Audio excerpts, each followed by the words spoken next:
I'm practically laying down into my couch and I don't care because things are just too much.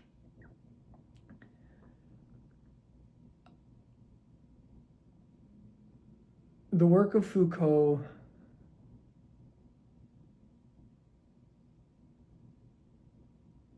is really important to postmodern thought. The work of Lyotard is interesting to me. I never considered myself a postmodernist and have always considered postmodern thought to be cancer.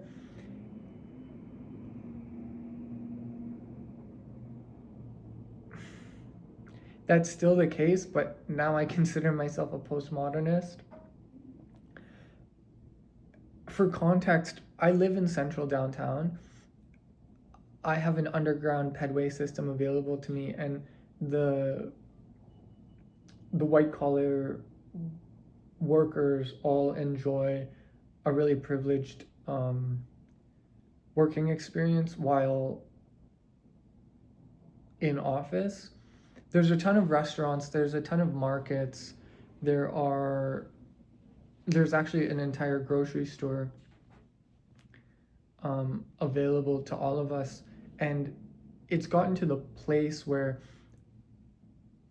my morning consists of getting a handmade chocolate donut and chocolate bar.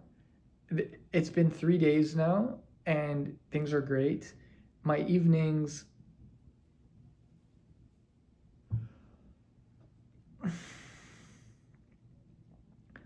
I pride myself on having a direction in life. It's it's steeped in irony though, because there's this like donair shop that has pizzas by the slice that have a ton of chemicals in them, so you actually feel satiated after you eat only one slice. I'll go to get a slice, and when I'm stressed out, I'll actually buy a Jones Pop, and like sugar is just so bad for you. It knocks me out, and in the last 10 days, I've had that pop twice, and that's really serious coming from someone who like needs to be thinking. Um,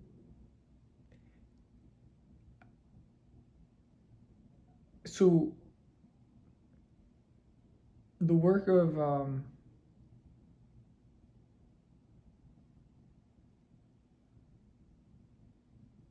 Heidegger and his hermeneutics is really impressive.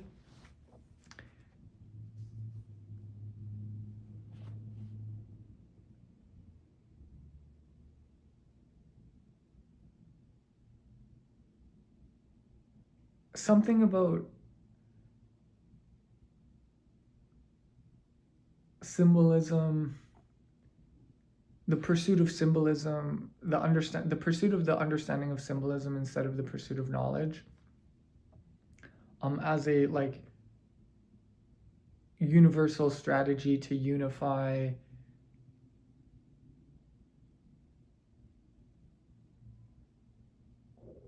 a large group of people.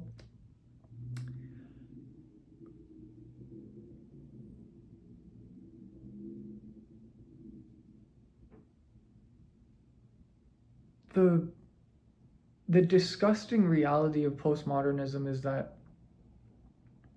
essentially it's a individualistic,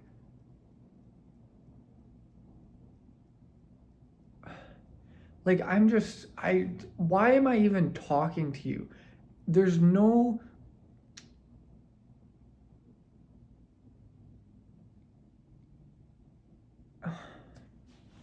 Okay, so this video is titled Analyzing Anal Porn, parentheses, Mike Andriano and his anal fetish.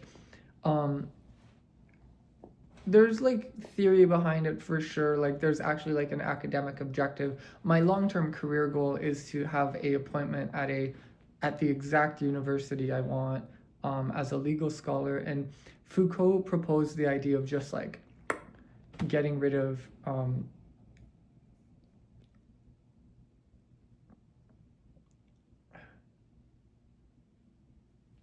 due process to allow criminals to be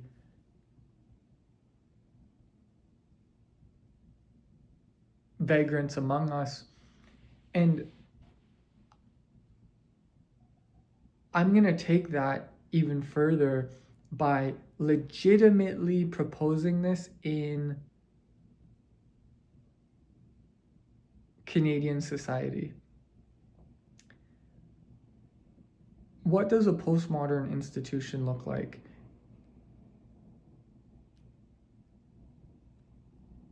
I think I have a pretty good answer to that. I think everyone naturally has a good sense of stewardship, and it has to be beaten out of them. And in my case, it wasn't. Helping others was always important to me, but it's occurred to me, thinking in a postmodern manner, that like all of life is cancer. What Freud was able to pull off with his conception of psychology is like really fucked up, and like Einstein was able to like devise the like beginnings to the atom bomb, or sorry,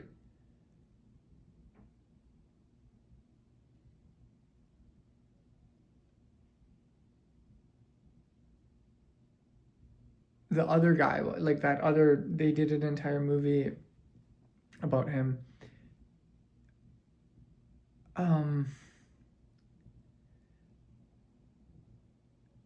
Splitting of the atom, splitting of the self. You can't. Oh, and then Nietzsche was like, God is dead. Morals and ethics are just aesthetic assertions. And so everything's about class, or everything's about taste. And so I have to tastefully engage with my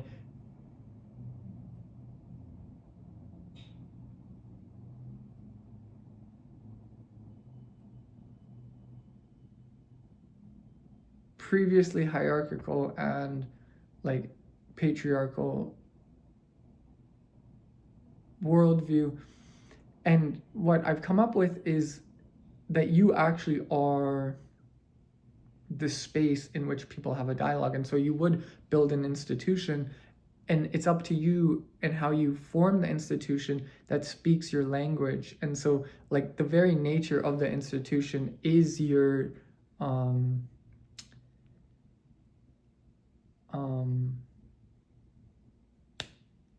we have this term in philosophy. It's not praxis, it's your treatise. So it's like the day one for this institution opening, your treatise should already be written pretty much.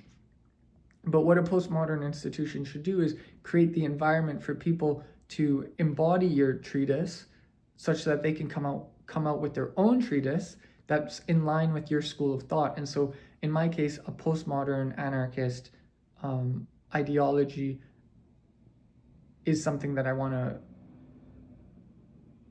replicate, but in the way that Heidegger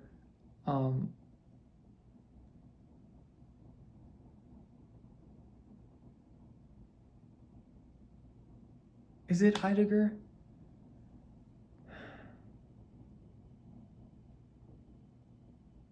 Like with his hermeneutics.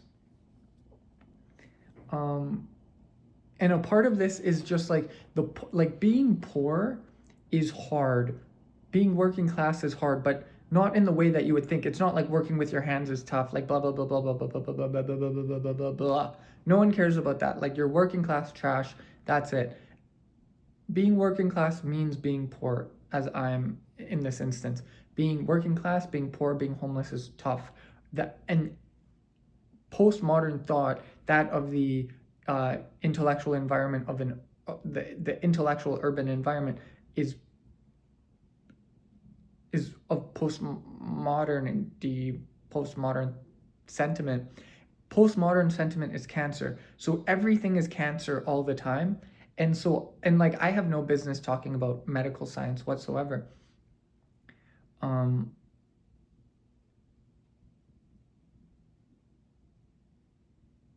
But now everything's cancer. Eugenics is a social theory. Hygiene is a socially constructed theory. Science itself is a non-direction, so it has no direction. We think of science as like stacking information on top of each other. That's not the case. Like it's actually working towards a eugenics, and eugenics isn't even as bad as what science is working towards. Science is literally working towards getting rid of gender, not towards some like ideal nation state. And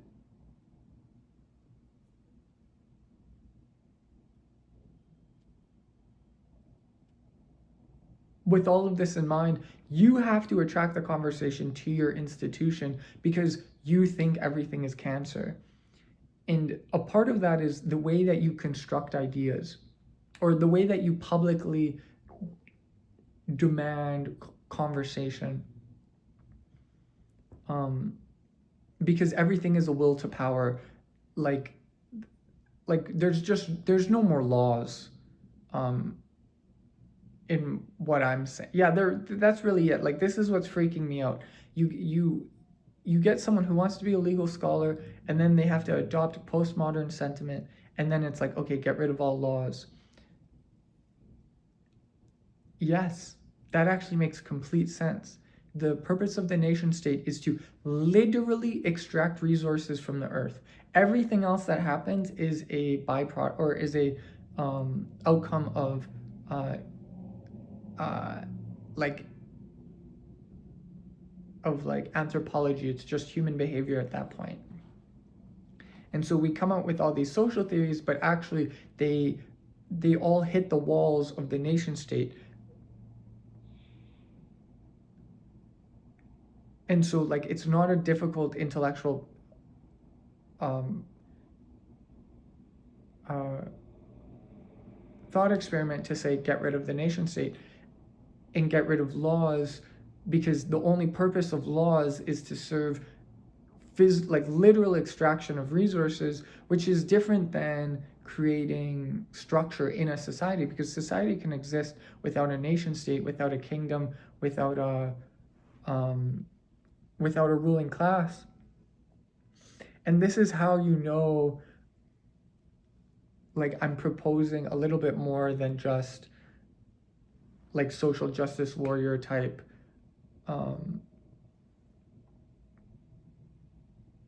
ideas. I'm pretty sure those blue-haired, transgender, like genderqueer, spectrum, autism, like everything that's like, and then they carry a cane at 19, like everything that's wrong with modern life in the urban environment is out of postmodern thought. And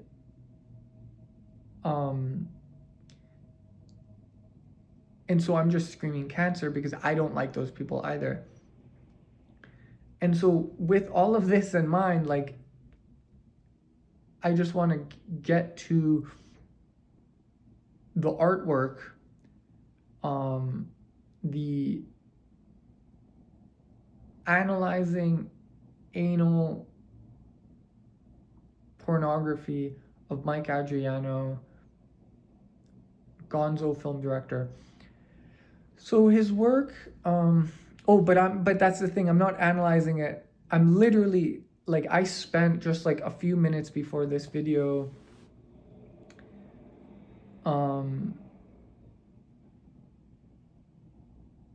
okay, so why am I talking about this stuff in the first place? Yeah, it's because I do want a professorship. Morals and ethics are a matter of taste. The way that we project our taste is by being able to talk about